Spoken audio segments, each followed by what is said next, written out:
Hola, somos el grupo 1 y vamos a desarrollar el tema de la conquista del sufragio femenino y la primera participación política de las mujeres en las elecciones de 1956. Entender la lucha por la ciudadanía de las mujeres y la consecución del sufragio femenino en el Perú, debemos situarnos en un ciclo de esfuerzo fundacional que se inició en las primeras décadas del siglo XX. Una de las mujeres más influyentes de esta época fue María Jesús Alvarado Rivera, quien en su exposición de principios nos menciona el origen del movimiento en 1914, con la creación de la institución Evolución Femenina.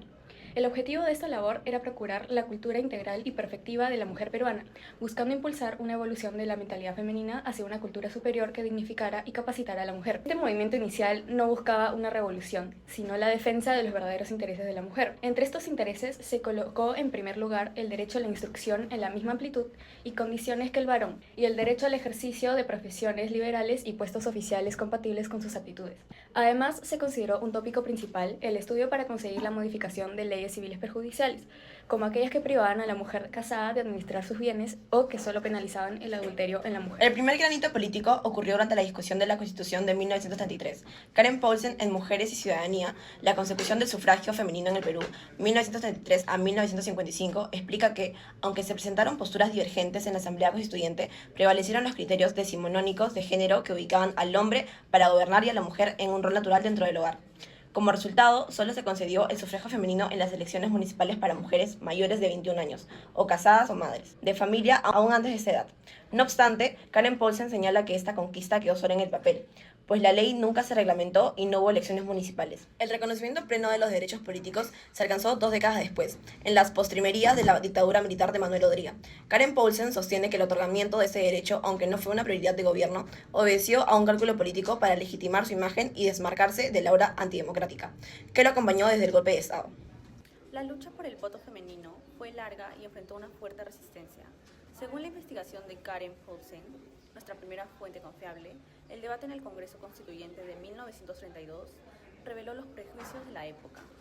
Paulsen documenta que en 1932 los opositores al voto femenino argumentaban que los asuntos nacionales concernían por naturaleza a los hombres, que la participación femenina en la política traería el fracaso de la familia e incluso usaban razones pseudocientíficas para considerar inferior al género femenino. De acuerdo con la fuente secundaria 3, que es el artículo de Infobae, a principios del siglo XX, mujeres valientes como María Jesús Alvarado, Zoila Aurora Cáceres y Magda Portal se alzaron como las primeras sufragistas, luchando incansablemente por la igualdad de derechos. ¿Cómo era esta lucha? Por un lado estaba el activismo organizado, mujeres como María Jesús Alvarado, quien en 1911 fundó la primera organización feminista llamada Evolución Femenina.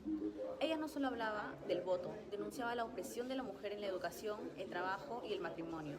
Su activismo era tan incómodo para el gobierno de Leguía que en 1924 fue apresada y luego deportada a Argentina. Esta persecución era un riesgo real para las pioneras. Más adelante, en la década de 1950, surgieron asociaciones clave. El Comité Nacional Pro Derechos Civiles y Políticos de la Mujer, presidido por Elisa Rodríguez Parra, reunió mujeres de élite y de clase media, las cuales no tenían pretensiones proselitistas, pero sí cívicas. Presionaban al Congreso con sus reclamos y asimismo la Asociación de Abogadas Trujillanas mostró su disconformidad de manera directa, argumentando que la falta de ciudadanía les impedía ejercer su profesión con plenos derechos. Las protestas, por tanto, no siempre fueron en las calles, con grandes marchas, ya que era algo peligroso bajo un régimen militar, sino en las aulas, en los colegios profesionales, en los escritos, en la insistencia por ocupar espacios públicos. Fue una lucha silenciosa, pero persistente de presión, ejemplo y profesionalismo. En el gobierno de Odría, el texto de ley 12391, promulgada el 7 de septiembre de 1955, la cual es nuestra fuente primaria que demuestra el hecho concreto, la ley reformó los artículos 84, 86 y 88 de la Constitución Política, estableciendo que las mujeres mayores de 21 años o casadas mayores de 18 años que supieran leer y escribir tenían derecho al voto. Pero, ¿por qué Odría, que es un presidente autoritario, querría esto para las mujeres? Una fuente confiable que tenemos para sustentar esto es, por ejemplo, Campos, que señaló que el sufragio femenino se alcanzó durante el gobierno de Odría, es verdad, pero según Paulsen, que es nuestra primera fuente, esto va mucho más allá del gobierno de Odría, ya que él buscaba básicamente como que una modernización política. ¿A qué me refiero con esto? Que buscaba más internacionalidad, buscaba lavar su imagen, buscaba un régimen más moderno y quería algo más democrático, incluyendo a las mujeres para así poder traer proveedores como Estados Unidos. Es crucial aclarar que este primer sufragio era bastante restringido. Como mencioné anteriormente, todas las mujeres analfabetas en zonas rurales, mujeres indígenas, quedaron completamente excluidas de este voto universal femenino.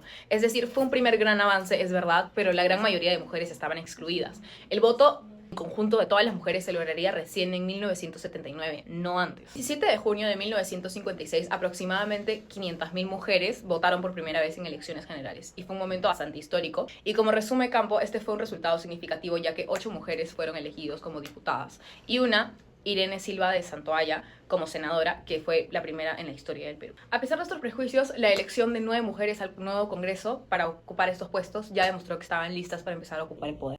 En la sección 2 hemos sido testigos de cómo la lucha por la ciudadanía de las mujeres en el Perú ha sido un proceso largo. Figuras como María Jesús Alvarado Rivera y organizaciones como Evolución Femenina, que desde inicios del siglo XX buscaban igualdad en la educación, en el trabajo y en las leyes. También vimos que, aunque en 1933 se debatió el tema, solo se les concedió un voto municipal que nunca se aplicó.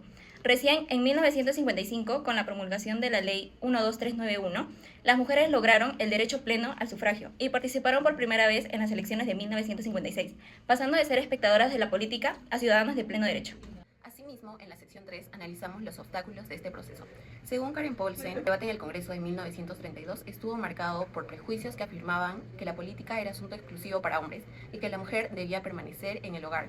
También vimos a través del artículo de Infobae cómo pioneras como Alvarado y Soy Aurora Cáceres fueron perseguidas y marginadas por exigir igualdad. Otro punto clave fue el contexto del gobierno de Odría. Como explica Sandra Campó, el voto femenino de 1955 fue más un cálculo político para legitimar su régimen que una verdadera apertura democrática. Además, este derecho fue limitado, pues solo podían votar las alfabetizadas, quedando excluidas la mayoría de mujeres rurales e indígenas. Aún así, en 1956, más de 500.000 de mujeres acudieron a las urnas y 9 lograron ser elegidas parlamentarias, demostrando que estaban listas para ocupar espacios de poder. Ahora bien, ¿sigue vigente este tema en la actualidad?